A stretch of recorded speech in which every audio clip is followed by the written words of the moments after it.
Hey guys, ready to design some 3D sets in Moho? Because that's what this course is all about. This Moho Pro course was originally published on Udemy and is now being placed on YouTube for archival purposes. Each week, I will be posting a chapter from the course right here. If you still want access to my original work files or the entire course at once, you can check that out in the description below. So we have completed the scene, but there are a few more things we can do to help enhance it. So first, I want to come over here to the scene folder, and I'm going to go ahead here and first, let's remove that fourth tree. I had it hidden, but we no longer need it, so we might as well just get rid of it. But besides that, I want to come in and make that new layer, and I can name it Cloud. Come in here with my add point tool, and I'll just start to fill in some points here, making sure I'm using not sharp edges for this. Come in and just create like a wavy looking, what could be a cloud, something like that. I will then select this, and then using the yellow color here, just come in, click OK. And then we can go ahead and create that shape to apply it. So now we can do either one of two things to make this more transparent. You can come over here to your colors and lower the colors like this, which might be useful for our case because it allows us to see the effect in real time. You can also adjust the layer so that it is transparent, but you can't really see that in the editor until you render things out. So we can then come in with these clouds here and start to move them into the environment where we want them. So we can move these, for instance, back right here. I could then make a second cloud here. Let's go ahead and do that. And kind of put that one down. Maybe bring it up a little bit so that it's past the mountain right here. But we can also come in and shrink it up like so. And you can even go in and modify the shapes if you wish. Completely up to you. And I'm just going to do one more. We'll do that. We can scale it like this and out like so that it's overlaying everything. Now, we're going to move these really quick. So I want to disable the channel for the camera, and I can do this by clicking once on that green button next to the channel on the timeline.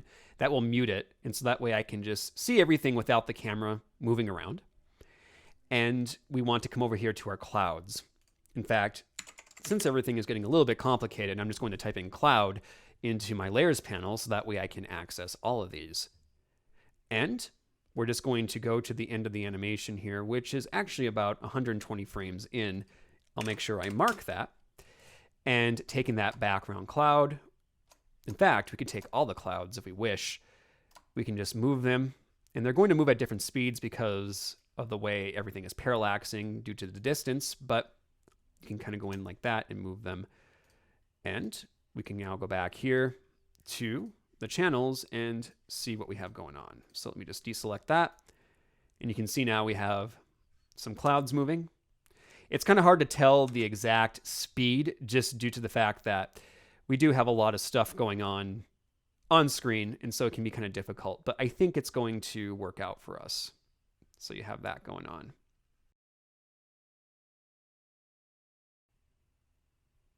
Another thing we can play around with, since we are working with different effects here, is the blend modes. And it can help, especially since we're sort of in an alien landscape, and if we want to change the color palette just a little bit. So what I'll do here is make sure I have a clean slate when it comes to searching. That way I can see all my layers. And I want to make a new vector inside of the scene. So just come in and make that new vector. And we're just going to name this one filter. And we have to draw it out so we can bring it to the forefront so it's in front of everything. So I'm just going to come in here and grab my colors using my draw shape tool. And I'll choose a dark red. Actually, thinking about this, let's go to the effect and choose a gradient. Here under gradients, we'll choose our type to be radial. And for the white center, I'll come in here and we'll make it orangish, something like that. Click OK. You can allow transparency if you wish, but for now, I think I'm just going to leave this. And then using that filter layer, I can come in and draw out this layer. Now, we need to bring the layer above everything else.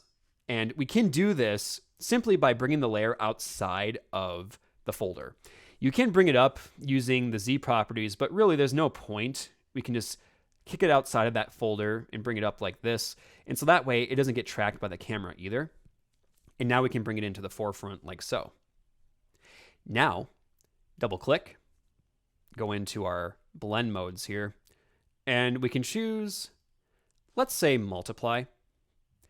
And I'm going to bring the opacity of this layer down to about 50 and hit apply and then hit OK. Now, if we were to test this filter out, and you can't probably tell, but the blend mode did kick in. I think I just had it a little bit too light. So let me just go back in there. And let's go back to 100%. That way we have an easier time seeing this, and try it one more time.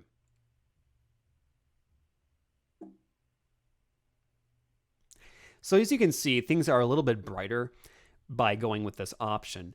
And as you continue to play with your different settings, you can go in here and you can adjust all your different blend modes, and you can figure out what works best for you. What's cool is you can build these blend modes up and use multiple layers to do different things. It works very similar to After Effects and Photoshop in that regard, where you can go in and do those things. Now, for this particular course, I'm actually going to remove the filter. I don't really feel there's a need for it. But again, if you want to have that filter on, you can do it and play with those options. Now, the final thing I would recommend when it comes to working with this scene is softening up some of the imagery, especially the stuff in the background. Now, you could do this by going in and turning on depth of field inside of Moho, but it's a little bit hard to control, especially with all the varying elements going on the scene. So I'm just going to do something really simple. We could go in and animate out the blurriness depending on where he is based on the camera distance. But here, I'm just going to go down and locate the mountains and the hills, as well as some of the background elements. And we're just going to blur them out a little bit. So I will start with the mountains. That's probably the obvious choice. We'll just double click to go in there. And I want to come over here to the blur radius option. And I'm not quite sure how this will look. So let's just set it to 20 to start. And we can take a look at how this will show up for us. Now, I am going to hide some things here just to make this a little bit less of a thing. That way it doesn't take forever to render out, and we can kind of get an idea still of what's going on. So we'll just come in here and we'll try that. We'll hide some of that stuff and we'll see how it looks. So we'll render this out, and you can see now that the mountains are definitely blurry. Maybe a little bit too blurry. And that's okay. It gives us an idea, so now we can go back, go into the mountains. Let's knock it back to about, let's say 13 and hit OK. And then for the hills, we can make them, let's say at around 9 and hit OK. And then we have the lava, we'll leave that as is. We have a background tree. We can put that to, let's say 8, hit OK. That one's not too far in the background, but we could come in anyway and maybe put a 3 on that tree. And for the clouds, I do want to blur those out. So find your clouds, and I'll set that to 10 for each of those. The sun can also stand to be blurred out a bit. And what I want to do is make sure I have all of the clouds selected as well. So come in here and just make those blurry. Now, as you do this, it's going to add more to your render time, just so you know. But again, it's worth it to me. And honestly, this is something I actually usually end up doing inside of After Effects. I like to do all of this effects work near the end inside of there. But as you can see, you can do this stuff in Moho. And as I render this out, you can see that the hills and the mountains and the sun and a few other elements are blurred out and ready to go. So what I would do here now between this video and the last is go through and make sure that everything that needs to be blurred out is, like that big piece of smoke and the one in the distance. And I think everything else is probably okay. So once we have that, we can move on to exporting this out for the world to see. For this video, we are working off of 16_exporting.moho. Feel free to open up this file if you want the reference. Here, everything is pretty much complete. We could go in and do more, but I feel for the sake of this tutorial, we have achieved what we set out to do.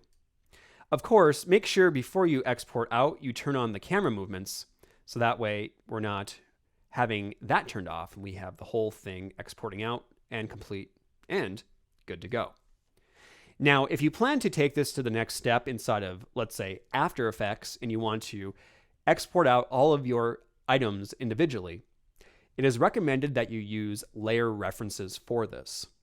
However, since we went ahead and did all the rendering and everything inside of Moho, we're just going to render this out as a video, so that way we can share it or we can integrate it into our cartoon. So we'll go up here to the File menu, File, and then Export Animation, or Command E or Control E if you're on Windows. Here, we can start at 1 and go to 120, and that's exactly how much animation we have. It's 5 seconds worth. We'll just choose an MP4 format. That way it's a lower file size and you have an easier time looking at it. And everything else should be fine.